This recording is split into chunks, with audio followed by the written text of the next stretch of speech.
Death is something we all know is coming. We talk about it. We philosophize about it. We spiritualize it. We say things like death is not the end, or the soul continues, or my favorite, we are more than our body. And I believe those things. I've experienced life outside of a body. But it's different when death stops being an idea and becomes a real possibility sitting in the room with you. I'm Justin Gates. Joining me today is Michael Perry. Hey, fam. And you're listening to the new Ashla Podcast.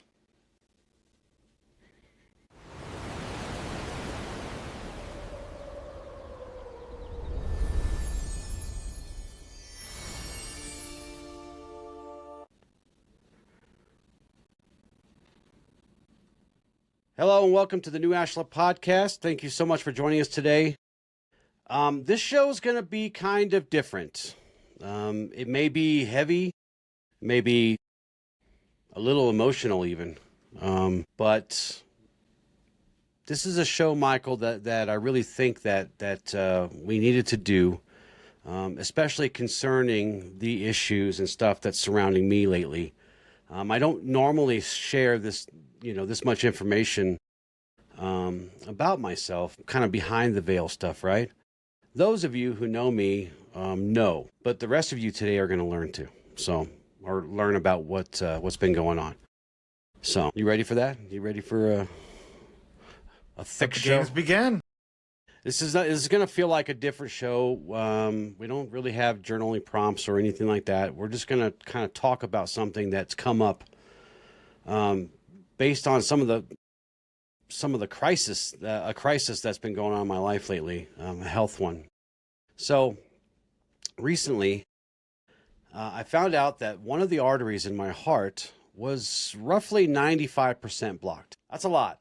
I don't know if 95%. I was really shocked to hear that because I did my best to keep in shape. I thought I was doing all the right things, but it happened anyway. So recently they went in and placed a stent in that artery. I'm still here, obviously. I'm not an AI robot, or Michael doesn't have me propped up like Weekend at Bernie's.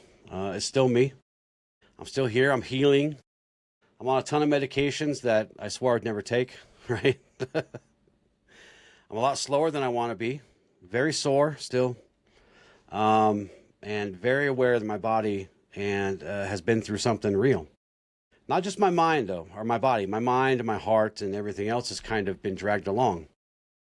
But this episode is not about what happened to me physically, because this is something that's going to happen to probably lots of you out there, whether you do anything wrong or not. It's just the way it is. It's about what happens emotionally and spiritually when morality gets close enough to make us look at our lives differently.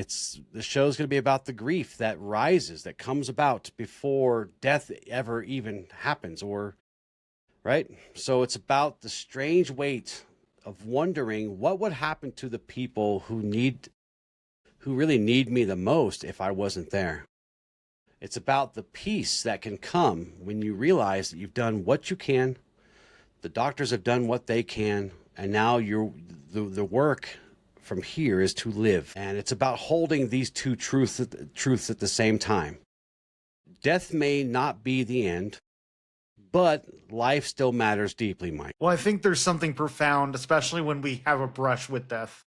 I remember one of my favorite videos when I started healing was called Finding Joe. And if you have not seen that movie, you need to watch that. It's on YouTube, it's free, and it is one of the most inspirational videos I have ever seen. And there's a moment where a guy talks about how he fell, hit his head, cracked it open, he got this horrible concussion, and in that moment his whole life flashed before his eyes. But with that also came the weight of all the bad choices, all the disconnection, all the things that he thought he cared about that actually didn't matter. And it also brought him back to realizing, I haven't been living my whole life, and I almost lost it. Let me start living now.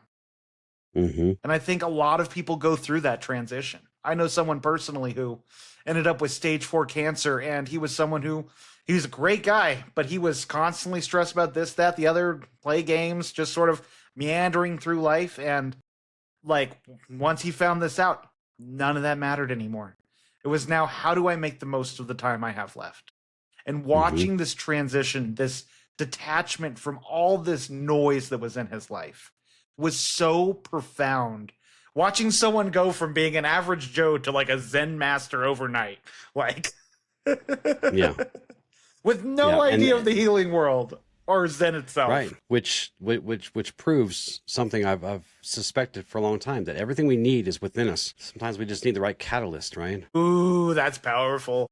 Right. And so, you know, for me, I didn't know this, but I was literally just moments away from a massive heart attack. They kept calling it a widowmaker. That's what the doctors kept saying. Oh man, you came close. And there were a lot of times when I was walking around or moving around or just doing things where I'd get really short of breath and I'd feel a pressure, but I wouldn't get a pain. You know, I didn't get the heart attack pains, the ones they always keep saying it feels like this and it feels like that.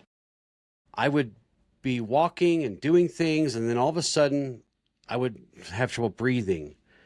And then I'd get this, you know, not so much pain and pressure and the sweating and stuff, but I would get these different things that would happen out of sync with each other, so I never knew really what was happening.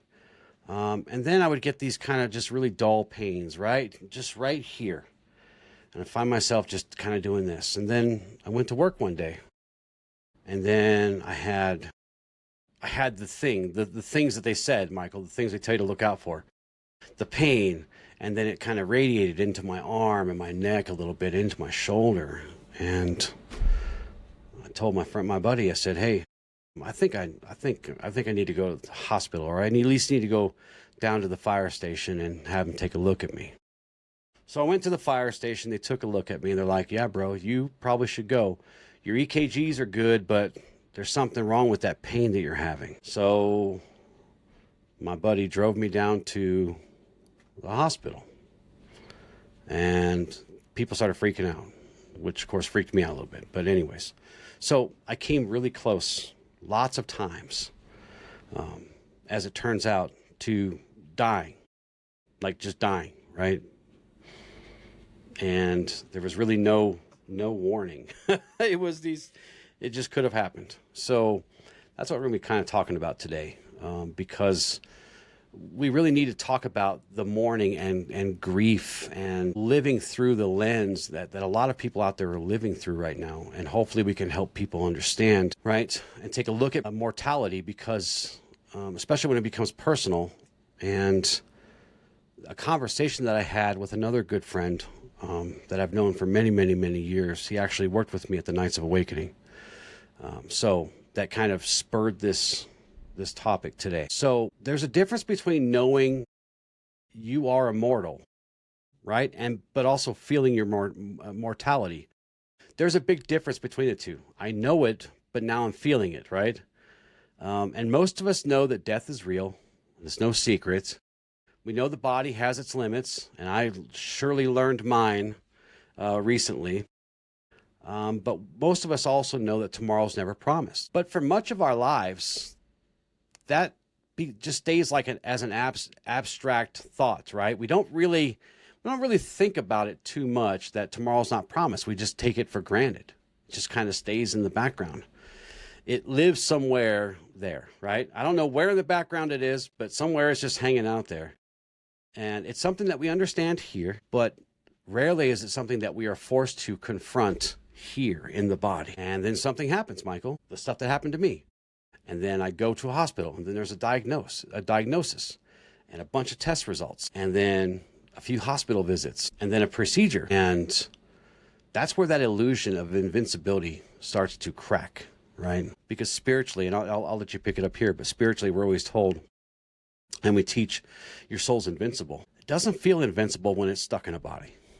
Well, I think so much of us go through life with this sort of mentality of the invincibility. I love that phrase. As much as people don't think they're invincible, as much as people do try to have an air of caution on things that could end up leading to their death, you know, jumping out of a plane or climbing up the face of a mountain. There's a level of rationalism that happens. And it's interesting because I've seen a paradigm shift with so many people where there's actually even a greater lacking in so many of wanting to live. And I think it's moments like this where your mortality is brought front and center and in your face, where something clicks in your brain and all of a sudden it's like, I could die. Yeah. What have I done? They talk again, like your life flashes before your eyes before you die. Mm-hmm. Then I imagine to a degree there was a level of you processing sort of your life prior to this moment, your contributions, your involvement, your how you feel you've shown up, which, I mean, I know you well enough to know that there wasn't much question there of did I live a good life, but also where does my not legacy go from here, but how is what I leave behind going to live beyond me, from your family to your yeah. And not just that. Did I do enough? That was the one question I kept asking myself. Have I given enough? Have I given enough? Right. And that was the thing that I worried about. I actually worried about. That held me hostage for a long time, for days. Did I give enough? And I wasn't going to find peace until I figured that out. And I don't know why that's the thing that stuck with me. I have complete love and trust for all the people around me who also love and trust me. I wasn't worried about being remembered. I wasn't worried about any kind of legacy, because no matter what happens to me, my work will always be in good hands. I don't worry about that, but I worried about, did I give enough, right? Yeah. And emotionally, I was up and down, man. I still am sometimes, a little bit. I wonder how many people sit with that, have that type of, that being the core reflection they have. Yeah. I feel like I just learned so much about you right there. Like, that's crazy. Yeah. I mean, look at what you've done. 120 episodes, 100 plus blogs, however many books you've published, how many people you have touched. Bro. Yeah. Well, and tens of thousands of podcast hours with my other shows too. Yeah. But that's the thought I had, because I am a knight. I am a servant, right? That's what I do. And not did I give enough to buy my way into some kind of place, but did I give them, like I kept thinking about my family, but I also kept thinking about everyone else. And I kept thinking, did I give them enough to go on? Will they be able to not continue my work per se, but will they continue to be able to be healed and grow in this stuff? Did I give Michael enough to go on, right? Is he going to be able to now grow this in whatever way he can? Did I give the kids enough peace to know that they'll be okay if I'm not here? So yeah, I mean, it was that was the thing that kind of held me hostage, was, did I give enough to everyone else? I want to make sure everybody's good, right? Because I downplayed this health scare, I guess you call it, a lot. Heather reminds me that it was a bigger deal than I like to make it out to be, right? And I'm not doing that to kind of make it a way to deal with. It didn't seem that big of a deal to me, right? Because I've been in much more pain, and I've been in scarier things, I thought, right? But it made me think about those unfinished conversations that I may have had with people that I don't know if I had those with people, right? Is there some conversations that I need to finish? Did I fully work my purpose while I was here, right? And that's where and this is kind of a weird thing, to grieve, and death's not even there, but grief is there, right? I'm grieving and I'm mourning the possibilities that maybe I didn't do enough work or whatever. Because you're not only grieving the possibility of dying. For me, it was being absent, right? Leaving others behind to do whatever. Because in my mind, there's always going to be people that are going to need me. And if I'm not here, then maybe they won't get the chance to heal as well. So that's kind of where I got stuck on stuff. Let me ask you, from the psychological perspective, what happens to a person when when mortality, I keep saying morality. Morality doesn't play into this. This is not good and bad. It's life and death, right? No. When mortality stops being abstract, it becomes personal. Like how can people start to kind of process that kind of shock when their body suddenly reminds them, hey, pal, you're not here forever. You're not here for a long time. You're here for a good time. Right? You know, I think if you're someone who is dealing with a mortality crisis, you have been given either a finite window, which I have seen finite windows go well beyond what they say they will be, but when you feel like there could be an end on the horizon, you said it perfectly earlier, and it's we take for granted time. We feel like we have infinite time until we don't. Mm-hmm. And the moment that realization of now I'm on a clock, everything comes front and center, from all the darkness that's been buried underneath to just the reality we've been living in. You know, I'm guilty of this, where I have connections where it's like, I need to reach out to that person. It's like, well, I'll get to that sometime. You know, the unfinished conversations you brought up. Mm-hmm. All of a sudden, it's like all these unfinished projects or relationships that have not been managed now have a time limit to actually complete. All these side quests I started, do I finish them?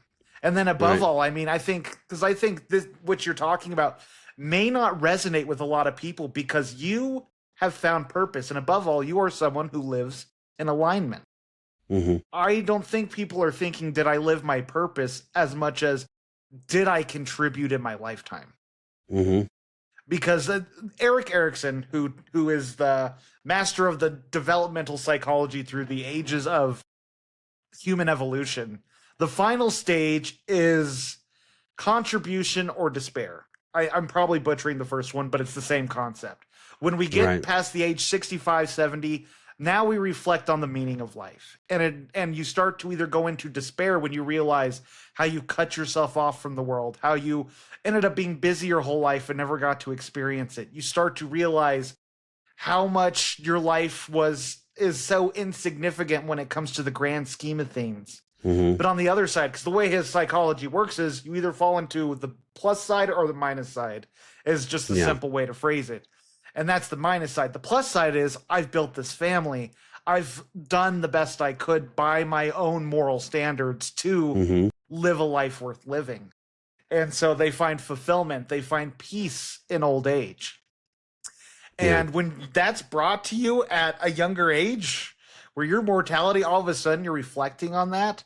I mean, you lived in alignment, so you know you wanted to leave a greater impact than you already had, which I would argue to say you've left a greater impact than 95% of the population just in the people you've touched, let alone the work you've done. But I think people do have this shift where all of a sudden what's important becomes front and center, and everything that they were concerned about and that actually never mattered, even if it was what they mattered the most prior to that, will just poof. Become irrelevant. And you know, today there's peace. You know, they did all they can. I'm doing all I can, right? And the rest really isn't up to me, right? I'm at peace with that. And now I have to focus on living. And it's not that I wasn't focused on living before, but this did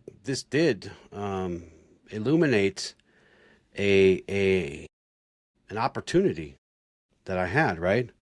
Because it wasn't so much that death scares me, but there was this strange grieving and mourning for those who don't understand that death is not the beginning, the end. I don't know if they do, you know. I don't know what my kids truly believe. We have conversations, but I don't know, you know, I don't know if all my friends believe that death is not the end. I don't know what they believe. So I mourn for that. I grieve for that because they're going to miss me, right? Potentially. I'm sure they will. But I had this conversation with my buddy Charles, and you know, he asked me after all this stuff was happening, and I made a few the reason I'm kind of sharing all this because I made a Facebook post. Many of you are on my personal friends list. If you're not, hit me up. It's just Justin Gates. The picture's a little Buddha guy that says, "You got to let that shit go" or something. I'd be happy to friend you, right? But anyways, so I put out a couple, because there was a lot of anxiety built around this. It's your heart. I said I kind of minimized what was happening, but at the same time, I also I'm smart enough to know that, man, that's your heart, and they're going to be in there. They're going to go in through your arteries and like look around and place a thing in there forever. So, I'd ask people, to kind of pray for me and think about me and my family. And so Charles hit me up after the procedure, and he asked me what was going. He asked me the basic questions like, hey, what did they do? What happened to you? Stuff. But that's not really what he was really mostly interested in. He wanted to know how I was holding up. My sense of self, my emotionally, right? He was asking a different question, which Charles does. He's a very good questioner. Yeah. If that's a word, I don't know. But and I told him, the easy stuff was they went in, put a device in there and did their thing and gave me medicines, and I'll probably be on half of those for the rest of my life, or for most of my life. But I kind of told him, I was like, I honestly, and I'm always honest on this show, Michael. These guys, I'm happy being vulnerable in front of you guys, and I told him, so, emotionally I've been up and down about this. I'm really kind of at odds with how to feel about it, because on one hand, I know this is never the end, but I worry about the people around me. And this is what he said. He said, I think those of us who have seen beyond the veil have it harder and easier sometimes. It's harder because subconsciously we know it's not really a true ending when that last day comes. So we struggle to reconcile that with what it will mean for everyone else, which is true, which is where I was kind of stuck, right? He says it's easier because we know that both we've made everyone stronger for knowing us, and that we won't stop watching over them even after such a trivial thing as death. Yet the human part of that experience is still a mix of fear, wonder, denial, hope, and probably every other major emotional junction. He's right.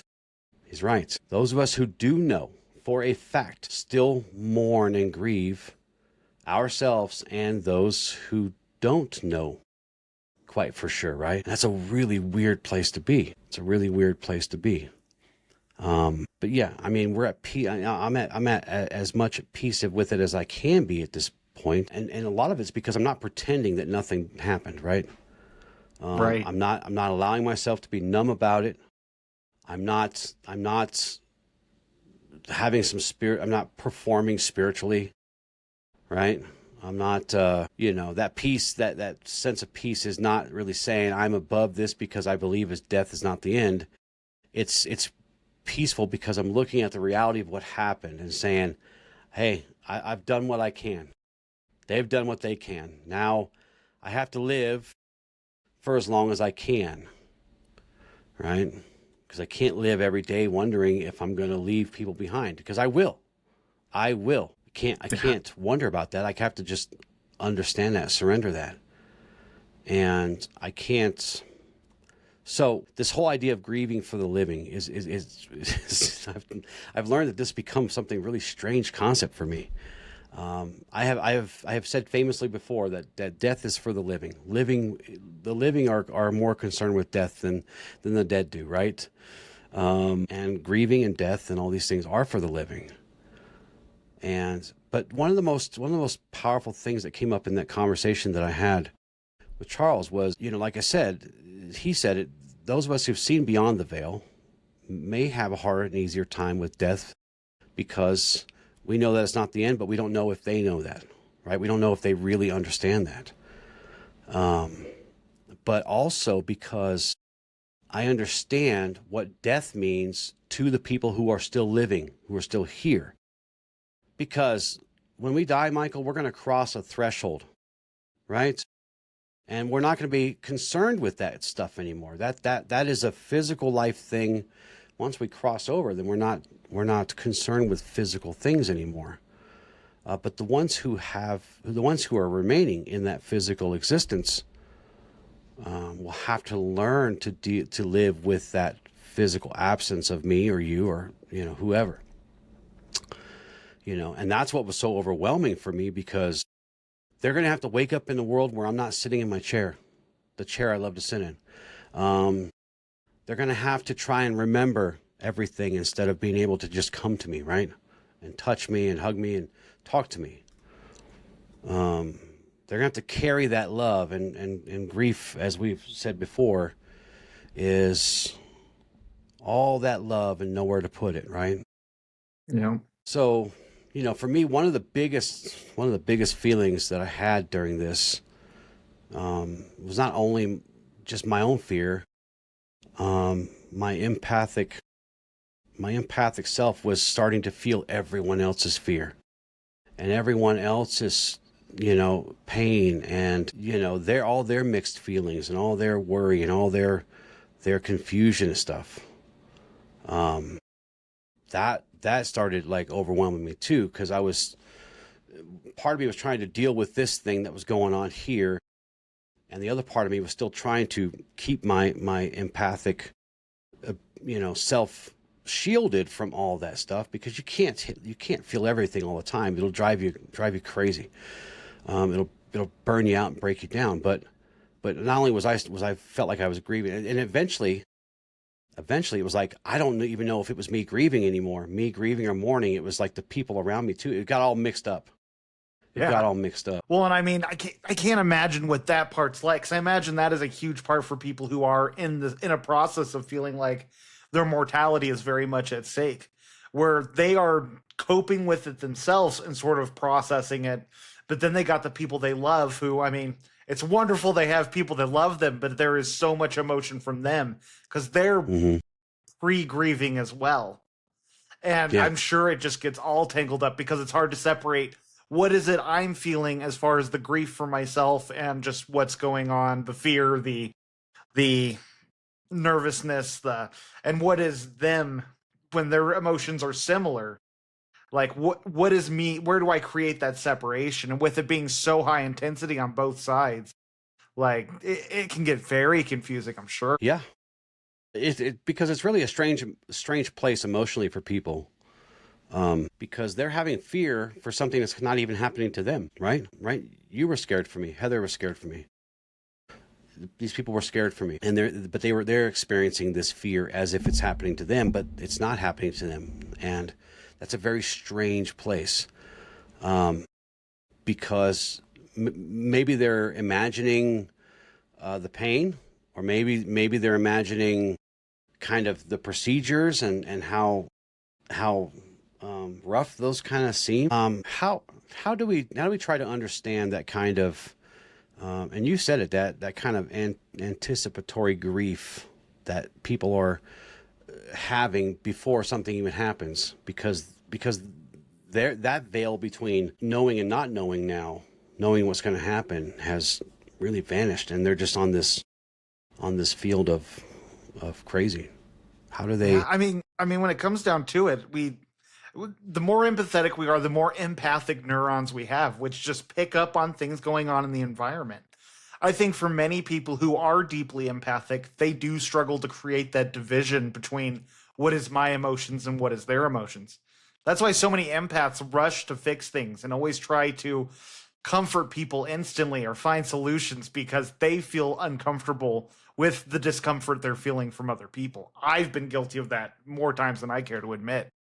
But there's a practice you taught me back when I first started apprenticing under you about the white light and creating sort of a barrier between other people and myself. And Allison actually taught me a more extreme version, because the white light was great to sort of help cleanse, but it didn't really close me off, because I am deeply empathic. And so the practice I started doing when I started being overwhelmed by other people's emotions, or emotions in general, and I needed to sort of isolate and triage what was mine and what was theirs, I imagined a brick wall going up around me and enclosing me, just a dark room, brick wall. And then I allow myself to sort of just imagine everyone outside that wall, so that I could sit with what I'm actually feeling. And half the time it was just processing all the stuff coming up in my nervous system, so that once it released, I could then come back to my body and be like, all right, this is what I'm actually feeling. Mm-hmm. So that's a way to create that division, but it's difficult because we care. And we know we Yeah. are the source of the people we love's grief right now. And we want Right. to help soothe them and help them feel better about it, or help them transition, or help them be at peace with the Yeah. potential. And that can be honestly excruciating because it's not just a mirror of your own demise, it is a mirror of the impact your loss will have. Yeah. I remember the one time I was suicidal in my life, and I was really young, and I remember sitting there, I had a knife up to my chest, and the thing that pulled me out of it and made me never go back no matter how dark things got was this epiphany I had with all the death I had seen since I was a little kid. How much loss would happen to everyone I cared about. How much pain it would cause them. And that was enough for me to be like, I could never do this. Mm-hmm. And from that point on, I have been in some really fucking dark places. I have been in places where the ideation starts coming online and I wish I wasn't alive, but I would never be able to get to that point because I know I am loved. And that love also comes with the cost of, if I go, it's going to hurt a lot of people, potentially many of them for the rest of their lives. And I couldn't do that to them. Yeah. And that's where your story actually it's painful, but it's also beautiful. And the same thing here. It's painful and beautiful at the same time because it reveals connection, reveals love, right? Because those who know, not just in this situation, but, like I always say to you, once we know, we can't unknow, we can't unlearn, we can't unknow something. Once we see something, we have to remember it's going to be in our vision forever. And those of us who know will always grieve those who don't know. Grieve for. Mourn for those. And what I found interesting was, it seems like those who know don't mourn the same way as those who don't. Right? And that's where that empathy comes from. Because we're not even worried about our death. We're worried about, I'm worried that people are going to miss me. I don't want them to be sad and miss me, That was such a weird thing. So, yeah, but the beautiful thing is that's connection. That's love. And this is why boundaries are important, even in matters like grief, right? I was fighting like hell to put those boundaries back up that I've always had. Because, again, I don't want to get overwhelmed, but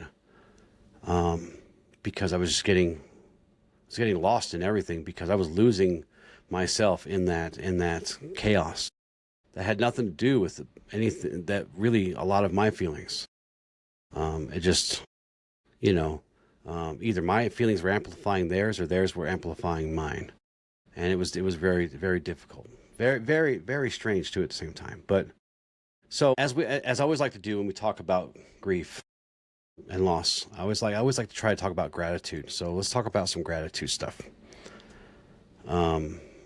After all this stuff, and it's only been like 10 days since the procedure. So this is all very new. This is the 4th episode we recorded since then too. This guy is an overachiever, but he has been really good about knowing his limits. Yeah. And I mean, think about that. In 10 days, we were only able to record four times. And I wasn't mad about that. Because there were days where, even earlier today, as I'm trying to get used to this new medicine, my blood pressure was just all over the place. It kept going from low to good. And I don't know what was up with that. Like, you never know what's up with this stuff. You just kind of experience it and go, oh, that was weird. Right. But they say that the main danger has been addressed. Now it's all about rehab and changing some things in life.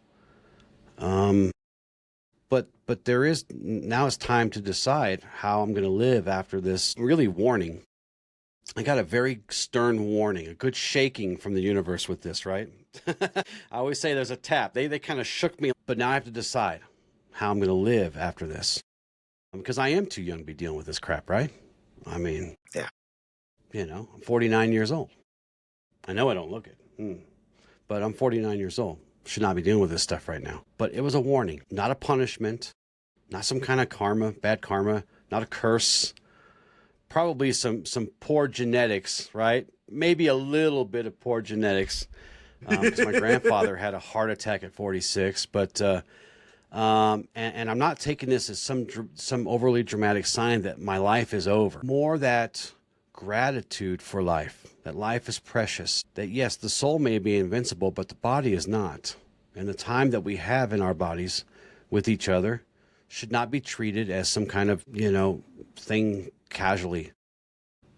This is where grief and gratitude begin to hold hands, right?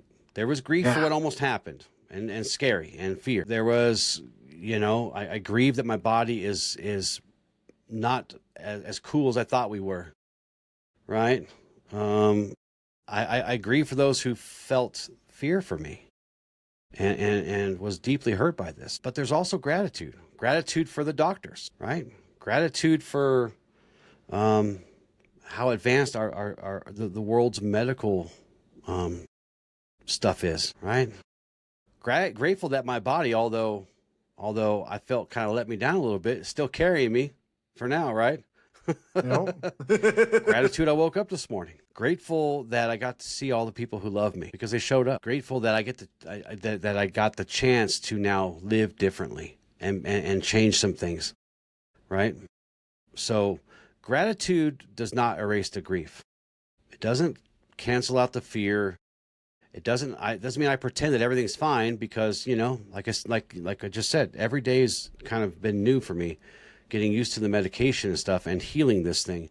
They say this thing could be healing for 2 months where I don't feel because I still feel the pain a little bit. It's still sore. That may be there for 2 months, may be there for 6 months. I don't know. But it doesn't cancel those things. It doesn't mean that I'm going to sit here and pretend everything's fine and go about my business the way I lived life before, because clearly that was not a good way to do it, as far as, diet, exercise, things like that. But if I do this right, Michael, gratitude will grow beside my grief, not instead of. Thinking about it, I do not know why we don't talk more about gratitude on this podcast. And it's not because we don't find it important. Gratitude is very much at the heart of our philosophy. Gratitude is the thing that propels us. It is the thing that allows us to find light in the darkness. Gratitude is one of the most powerful tools in our toolbox if we only learn how to utilize it. And I think that a moment like this is one of those that creates paradigm shifts, because you go from such an extreme despair moment, not that you necessarily were going through despair, but it was almost like a chance for an ending. I might have been. Yeah, who wouldn't? Yeah, who wouldn't? Fuck right? I already pray in these things. It wasn't like I was, scrambling and freaking out, going, "Oh my God, I better start praying." But yeah. When you lose control, when you lose control over something that hasn't been a problem, and maybe you didn't realize you were trying to control all the time, there is despair. Yeah, no, I think you hit it just fine. And you said it so beautifully. Gratitude is the light that helps us see what remains. Does not erase grief. It illuminates it. Gratitude gives us a place to put that love that has nowhere to go. And helps us find the love that we may not have seen otherwise. Yes. Yeah, it illuminates all things.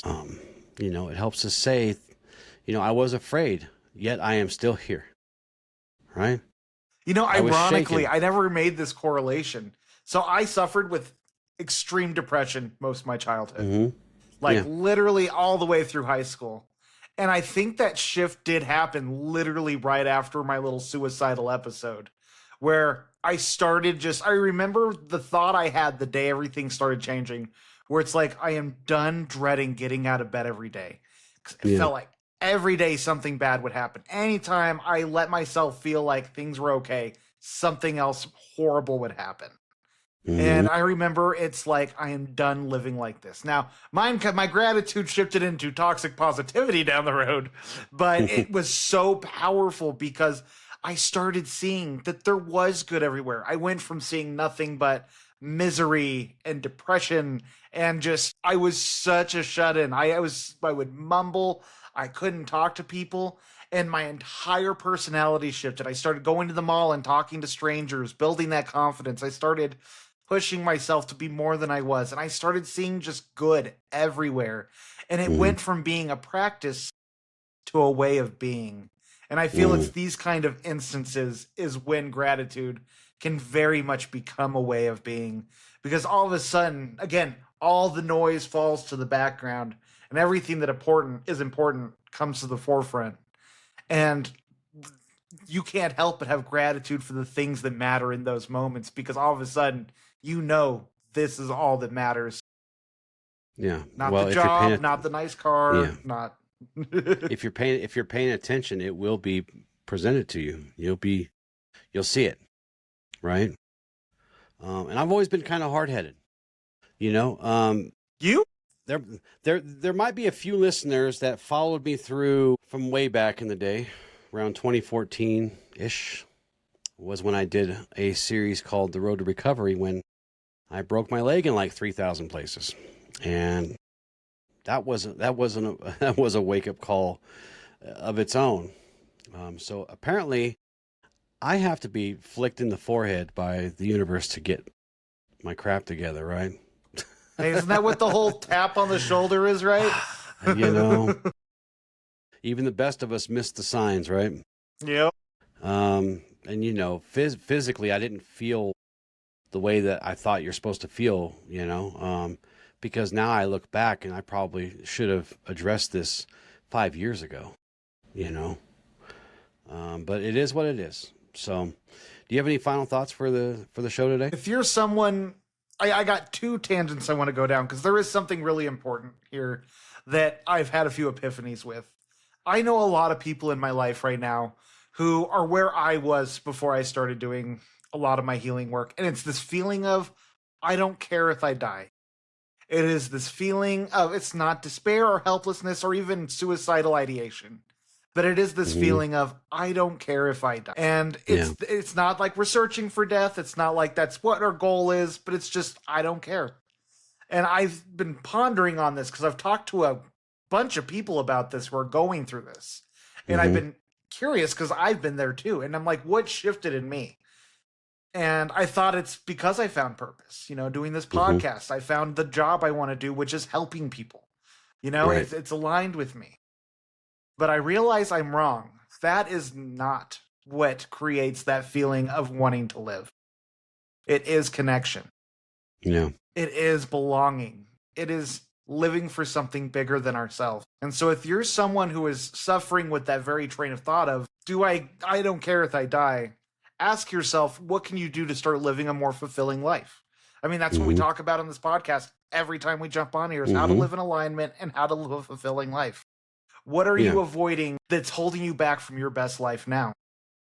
And then on the other side, what we've been talking about here, about people who are, do you have any thoughts on that before I jump into the... No, I was just going to say, yeah. Ask yourself those questions that Michael said before you almost have a heart attack and die. You know, the time to ask these questions are now, before you receive a good ass whooping from the universe. Well, and sadly, this ass whooping from the universe doesn't come until you're 70. And at that point, your connections have died off. Your life has led nowhere. And all of a sudden, you're questioning, why didn't I do those things that I just was uncomfortable to do? Right. Yeah. But if you are someone who is going through a life crisis right now, where you feel that the end could be imminent, take time to pause. Take time to find the beauty of the life you've lived. And above all, the beauty in the people around you, in the world around you. Despair is an easy hole to fall into. And, you know, I talk about how in life you either get bitter or better. These are one of those moments where that is like amplified by an unmeasurable measure. You can fall into helplessness and despair, or you can rise up and make the most of the time you have left. And often, when you do pick that path, you may be even able to transcend that window. I've seen it happen multiple times. I'm not going to promise you life. I am not a healthcare expert. But our mentality has so much to do with our health. And I believe that my friend who was able to recover from stage 4 cancer did so because of the shift in his own being and not falling into despair and blame and just, yeah. Yeah. Well said. The work now is living. We do what we can. The professionals and people around us do what they can. You do your best to heal and focus on living. One thing I didn't let myself do, Michael, was rehearse my exit. It was very tempting for me to rehearse that, which was also a very strange thing, now that I think about it. No, Right? I think of our conversations we were having, and I could tell how, like, part of you did want to sort of touch into that, and then you would either call back that little bit of energy that was there, Right. or it would go into a completely different tangent because it was like, no. Right. But not rehearsing our exit doesn't mean we ignore what happens. But I let it teach me. That's what I'm choosing to do, to let this teach me, to learn to listen more closely, to try to honor my physical temple, my body better. Stop treating it like it's never going to run out, right? Because it will. And just remember to keep loving while I'm here. Death may not be the end, truly, right? But it still is. But it is still sacred, and life is even more sacred. So the soul may continue, but these moments still matter. We still have love to give. We still have truth to speak. Still have presence to offer. Still have a path to walk. So yes, this was all crazy and chaotic and scary, but the journey continues. Because right now I'm still here. And while I'm still here, I choose to live, So when death comes close, it changes the room, doesn't it? It changes everything. Especially when you look back and think, damn, all these times I was moments away. And for some reason, it didn't happen, right? But it changes the way I breathe. Change the way I look at myself, my body. Change the way I look at the people I love and the people that love me, some of which I didn't know love me as much as they do. So it just changes the way you look at everything. And maybe that's the gift hidden inside this warning. It's not that fear should rule us. Not that we should find ourselves being obsessed over death, and not that we should live wanting for something bad to happen, right? But that we should remember that life is sacred.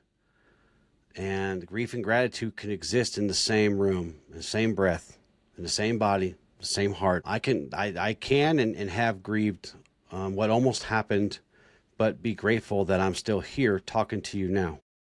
So this is the work for all of us, to live, to heal, to love, to listen, to let these things teach us and let these things become wisdom. So if this episode resonated with you, please take a moment to share it, like it, subscribe if you're not following us, follow us. Check us out on all the social medias, the YouTubes, the Facebooks, the TikToks, the Instagrams, all the podcast platforms, and the greatest website ever, newashla.com. newashla.com. Your support helps us carry these conversations to people who may need them. Sharing is free, liking is free, and you may save a life doing it, or at least make a life better. So I love you guys very much. Thank you for all the love back. It really was felt, and I really do appreciate it.